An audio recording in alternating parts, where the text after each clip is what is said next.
Hello guys, how are you? I hope that you all are fine and well. So my name is Dev Kushwaha and welcome back to my YouTube channel Dev Kushwaha Talks.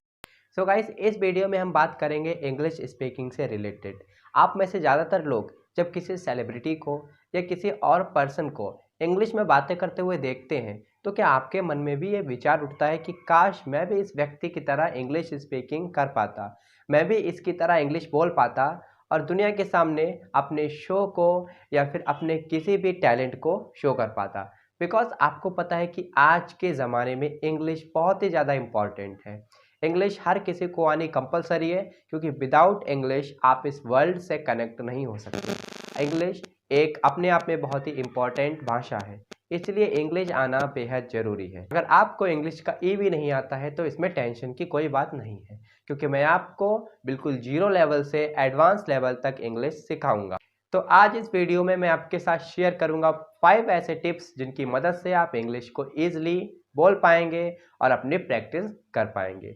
तो आइए start करते हैं बिना किसी देरी के अपने video को।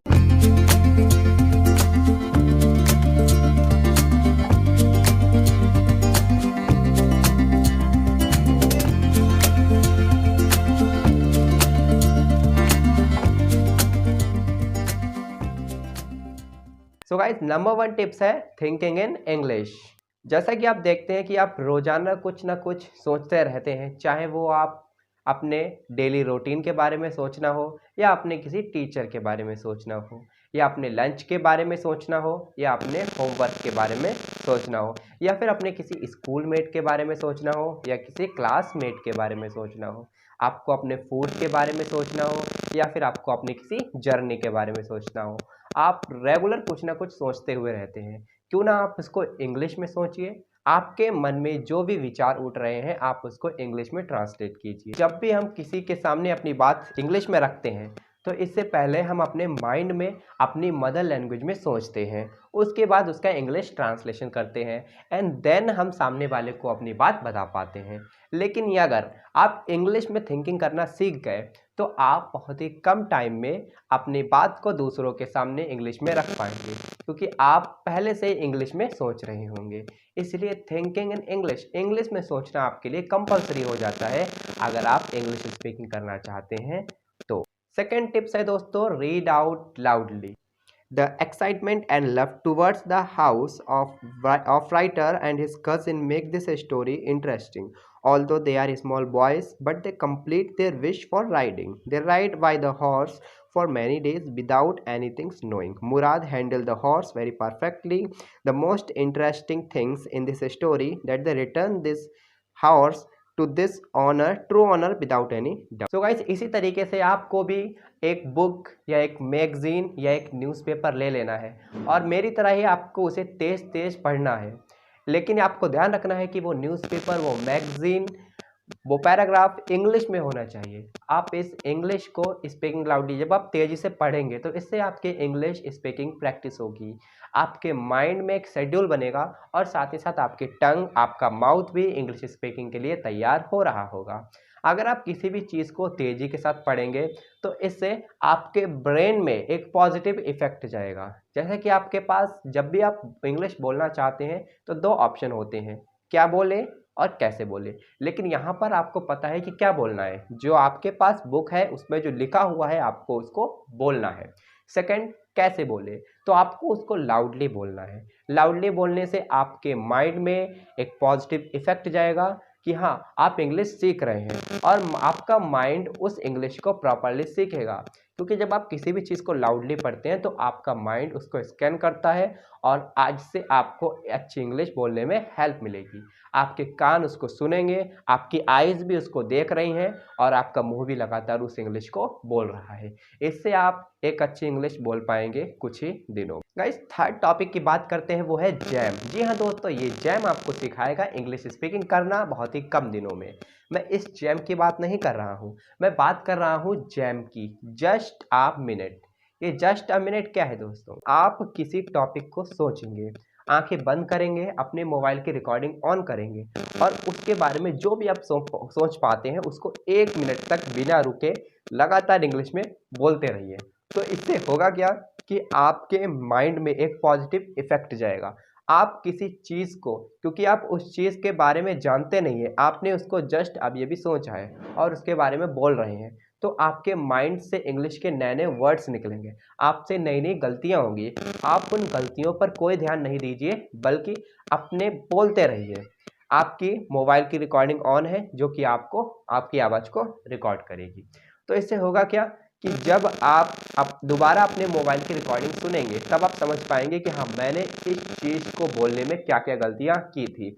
और जब आप दोबारा उसी टॉपिक पर बोलेंगे, तो आप अपनी गलतियों को पहले से ही पहचानते होंगे और आप उसको आसानी से दूर कर पाएँगे। दोस्तों, इसका एक और फ़ायदा है कि अगर आप किसी भी चीज़ के बारे में सोचते हैं और बोलते हैं, तो इससे आपके ब्रेन में एक इफ़ेक्ट जाएगा और आपका ब्रेन किसी भी चीज़ के बारे में नई-नई इन्फॉर्मेशन निकाल पाएगा। जैसे अगर आप ताजमहल के बारे में सोचेंगे, तो इससे आपके ब्रेन में वो सारी इन्फॉर्मेशन आ जाएँगी जो आपको ताजमहल के बारे में पता है इन इंग्लिश में। Like Taj Mahal is a white monument, it is made by the Mughal emperor Shah Jahan in the love of his wife Mumtaz Mahal. Taj Mahal is situated in Agra. It is made up of white marble. It is the symbol of love. तो इस तरीके से आप एक particular topic सोच सकते हैं और उसके ऊपर बोल सकते हैं। गाइस, अब हम बात करने जा रहे हैं अपने 4 टॉपिक पर फॉर इंग्लिश स्पीकिंग, और ये 4 टॉपिक आपके लिए बहुत ही ज़्यादा इंपॉर्टेंट है। मैं एक ऐसे पर्सन के बारे में आपको बताने जा रहा हूँ जो आपको इंग्लिश सीखने में बहुत ही ज़्यादा हेल्प करेगा, जिसकी मदद से आप कुछ ही टाइम में एक प्रॉपर इंग्लिश सीख पाएंगे। वो पर्सन कोई और नहीं बल्कि आप खुद हैं। जी हाँ फ्रेंड्स, आप खुद अपने इंग्लिश को स्ट्रॉन्ग कर पाएँ। तो हमारी 4 टिप्स है टॉकिंग टू योरसेल्फ। जी हाँ दोस्तों, इसके लिए आपको किसी भी मिरर के आगे खड़े हो जाना है और उसके बाद आपके मन में जो भी विचार आते हैं, आपने अपने पूरे दिन में जो भी किया है, या आप इसमें भी किसी पार्टिकुलर टॉपिक को सोच सकते हैं। अब उस पार्टिकुलर टॉपिक के ऊपर आप अपने आप से इंग्लिश में बातें कर सकते हैं। ऐसा करने से आपकी शर्म, आपकी शाइनेस दूर होगी, साथ ही साथ में आपकी हिचकिचाहट भी दूर होगी, क्योंकि जब आप अपने आप से बातें करेंगे, तो इससे आपकी शाइनेस, आपकी हिचकिचाहट, सारी चीज़ें बिल्कुल दूर हो जाएँगी। क्योंकि दोस्तों, अगर आप अपने आप से जीत गए, उसके बाद इस दुनिया में कोई भी ऐसा नहीं है जो आपको हरा पाए। इसीलिए आप अपने आप से बातें कीजिए इन इंग्लिश। इससे आपकी इंग्लिश वोकैबुलरी तेज होगी, आप इंग्लिश के नए-नए वर्ड्स बोलना सीख पाएँगे, आपकी प्रोनंसिएशन सही होगी और आप बहुत ही आगे बढ़ पाएँगे इंग्लिश स्पीकिंग को लेकर के। आप मिरर के आगे खड़े होकर किसी भी एक टॉपिक पर इंग्लिश स्पीकिंग कर सकते हैं, like my favourite teacher, my favourite day, my favourite festival, और एज़ वेल एज़ कोई भी ब बिल्डिंग को लेकर, लाइक ताजमहल, लाइक आगरा। आप और भी टॉपिक्स पर, किसी भी टॉपिक पर इंग्लिश में बात कर सकते हैं। सो गाइस, अब चलते हैं अपने नंबर 5th टिप्स पर, और नंबर 5th टिप्स है writing a diary. So guys, writing a diary में आपको क्या करना है, आप इस डायरी में 15 टॉपिक्स को लिख लीजिए। अगर आपको 15 टॉपिक्स नहीं आते हैं, तो मैंने आपके लिए टॉपिक्स की लिस्ट बना दी है। आप इसे देख करके अपने टॉपिक्स को अपनी डायरी में लिख सकते हैं। तो गाइस, आपको करना यह है कि हर पेज के ऊपर इन टॉपिक्स को लिख लेना है और एक-एक दिन करके इन टॉपिक्स को हल करना है, सॉल्व करना है, इनके बारे में इंग्लिश में लिखना है। हर शाम को आपको बैठना है, एक टॉपिक को चूज़ करना है और उसके बारे में आपको इंग्लिश में लिखना है, जो भी आप जानते हैं। अगले दिन उस लिखे हुए को आप अपने सर को, अपने मैडम को, या अपने किसी भी दोस्त को दिखा सकते हैं जो आपकी हेल्प कर सकता है। आप उसको दिखा कर के पता कर सकते हैं कि आपने क्या-क्या गलतियाँ की है, क्या-क्या मिस्टेक्स की है और आप इनको कैसे सुधार सकते हैं, कैसे इनको इम्प्रूव कर सकते हैं। ये थी 5 टिप्स जिनकी मदद से आप अपनी इंग्लिश को स्ट्रॉन्ग ही नहीं बल्कि कर सकते हैं बहुत ज़्यादा स्ट्रॉन्ग। तो गाइस, कैसी लगी आपको हमारी आज की वीडियो? आशा करता हूँ कि आपको हमारी इस वीडियो से कुछ न कुछ ज़रूर सीखने को मिला होगा। अगर आपको हमारी इस वीडियो से सीखने को मिला है और आप हमारे वीडियो को एंजॉय करते हैं, तो प्लीज़ लाइक कीजिए हमारे वीडियो को, सब्सक्राइब कीजिए हमारे चैनल को, नीचे एक प्यारा सा कमेंट कीजिए। साथ ही साथ अपने और फ्रेंड्स के साथ भी इस वीडियो को शेयर कीजिए ताकि वो भी इंग्लिश सीख पाए, क्योंकि इंग्लिश सीखना आसान ही नहीं बल्कि है बहुत आसान। आप कुछ ही टाइम में थोड़े से हार्ड वर्क से काफ़ी अच्छी इंग्लिश सीख सकते हैं। मैंने भी इंग्लिश सीखी है बिना किसी की हेल्प से, ना ही मैं कोई कोचिंग ज्वाइन करता हूँ, ना ही मैं किसी से हेल्प लेता हूँ। मैंने अपने आप से फ्रॉम द यूट्यूब की सहायता से भी इंग्लिश सीखी है। जल्दी लेकर के आने वाला हूँ मैं आपके लिए नेक्स्ट वीडियो। तो तब तक के लिए टाटा बाय बाय, स्वस्थ रहें, स्वच्छ रहें। Thank you.